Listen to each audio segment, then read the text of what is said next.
श्री स्वामी समर्थ मंडळी. ओम नमः शिवाय. बघा, श्रावणात उपवास न करताही तुम्हाला भगवान शंकराचा आशीर्वाद मिळणार आहे. फक्त तुम्हाला काही सोपे उपाय करायचे आहेत. ते कोणते उपाय आहेत ते आपण आजच्या या व्हिडिओमध्ये पाहणार आहोत. स्किप न करता व्हिडिओ पूर्ण पाहावा, म्हणजे तुम्हाला ती सर्व माहिती कळेल. चला तर मग आता लगेच त्या माहितीला आपण सुरुवात करूया. नमस्कार, आपल्या चॅनलमध्ये तुम्हा सर्वांचं हार्दिक स्वागत आहे.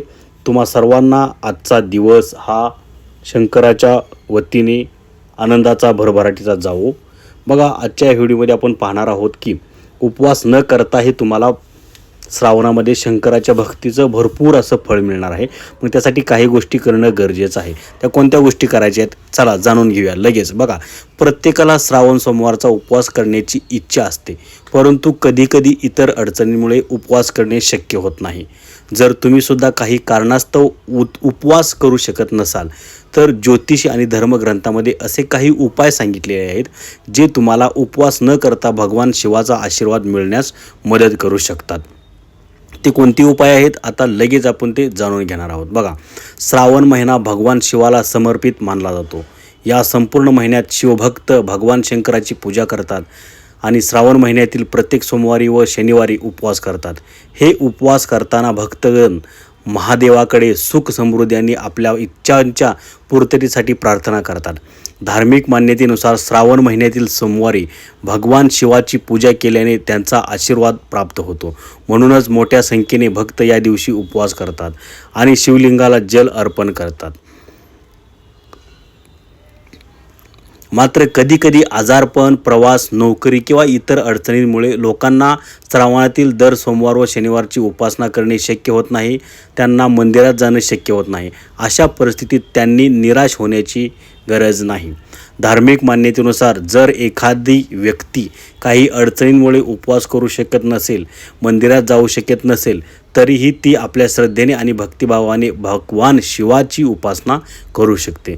जर तुम्हाला उपवास ठेवणे शक्य नसेल तर घरीच भगवान शिवाची कशा पद्धतीने पूजा करायची, अर्चना करायची चला तर पाहूया. बघा, तुम्हाला जर श्रावण महिन्यातील सोमवारचा उपवास करणे शक्य नसेल तर सकाळी स्नान करून स्वच्छ कपडे परिधान करून भगवान शिवाचे ध्यान करा.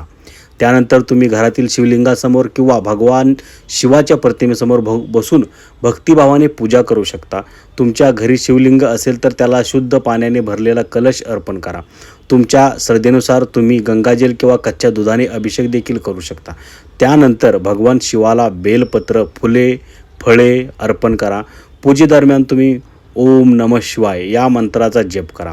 अशा प्रकारे जर कोणी उपवास करू शकत नसेल तरी ते आपल्या क्षमतेनुसार या प्रकारे भगवान शिवाची पूजा करू शकतात. आता बघा, तुम्ही जर मंदिरात जाऊ शकत नसाल तर कशा प्रकारे पूजा करायची, तर कधीकधी काम आणि प्रवास किंवा इतर कारणामुळे मंदिरात जाणं शक्य होत नाही. अशा परिस्थितीत भक्त घरीच भगवान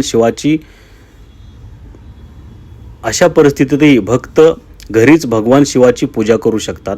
सकाळी किंवा संध्याकाळी कोणत्याही सोयीस्कर वेळी भगवान शिवासमोर दिवा लावा, त्यांचे ध्यान करा. घरात शिवलिंग असल्यास त्यावर जलार्पण करा. त्यानंतर शिवमंत्राचा जप करा आणि भगवान शिवाची आरती करा. तुमची इच्छा असल्यास तुम्ही शिवस्तोत्राचे पठणही करू शकता. धार्मिक श्रद्धांमध्ये मानसिक उपासनेच्या महत्त्वावरही भर दिला जातो. याचा अर्थ असा की जर काही कारणास्तव एखादी व्यक्ती पूजेचे सर्व विधी करण्यास असमर्थ असेल तर ती आपल्या मनात ध्यान करून भगवान शिवाची उपासना आणि स्मरण करू शकते. त्यानंतर बघा, ओम नमः शिवायचा जप तुम्हाला करायचा आहे. श्रावण महिन्यातील सोमवारी भगवान शिवाच्या मंत्राचा जप करणे शुभ मानले जाते. जर तुम्हाला उपवास करणे शक्य नसेल तर तुम्ही या दिवशी थोडा वेळ काढून ओम नमः शिवाय या मंत्राचा जप करू शकता. तुम्ही तुमच्या सोयीनुसार हा मंत्र 11 वेळा, 21 वेळा, 51 वेळा, 108 वेळा किंवा 1008 वेळा अशा पद्धतीने तुम्ही म्हणू शकता. त्यानंतर बघा, शिवस्तोत्राचे पठणही तुम्ही करू शकता. तुम्हाला जर श्रावण महिन्यातील सोमवारी उपवास करणे शक्य नसेल तर तुम्ही या दिवशी भगवान शिवाशी संबंधित धार्मिक विधी देखील करू शकता. तुम्ही घरी शिवचालिसा, शिवस्तोत्र किंवा भगवान शिवाची आरती म्हणू शकता. जर तुमच्याकडे जास्त वेळ नसेल तर काही मिनिटे शांत बसून भगवान शिवाचे ध्यान करणे हा देखील तुमच्या दैनंदिन जीवनाचा एक भाग असू शकतो. आता 2026 मध्ये श्रावण सोमवार केव्हा केव्हा येणार आहेत बघा.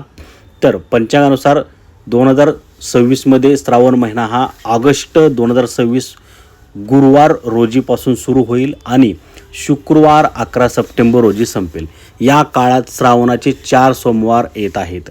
हे 4 सोमवार भगवान शिवाची पूजा आणि त्यांना जल अर्पण करण्याच्या विधीसाठी विशेष मानले जातात. श्रावणाच्या पहिल्या सोमवारी 17 ऑगस्ट 2026 रोजी पहिला उपवास पाळला जाईल. म्हणजे पहिला सोमवार हा 17 ऑगस्टला येत आहे. अशा पद्धतीने तुम्ही घरी बसल्यासुद्धा किंवा जिथे वेळ मिळेल तिथे तुम्ही भगवान शिवाची पूजा मंत्रपठण करून तुम्ही त्याच्या भक्तीचं फळ मिळवू शकता. यासाठी उपवास करणं जमलं नसेल तर हा पर्याय तुम्ही अवलंबू शकता. माहिती कशी वाटली कमेंट करून सांगा. आपल्या चॅनलवरती तुम्ही जर नवीन असाल तर चॅनल सबस्क्राईब करा, बेल आयकॉनची घंटी दाबा. अशाच पद्धतीचे व्हिडिओ तुम्हाला मिळत राहतील. एकही तुमचा व्हिडिओ महत्त्वाचा मिस होणार नाही. शेवटी जाता जाता ओम नमः शिवाय अशी कमेंट करा. धन्यवाद. श्री स्वामी समर्थ.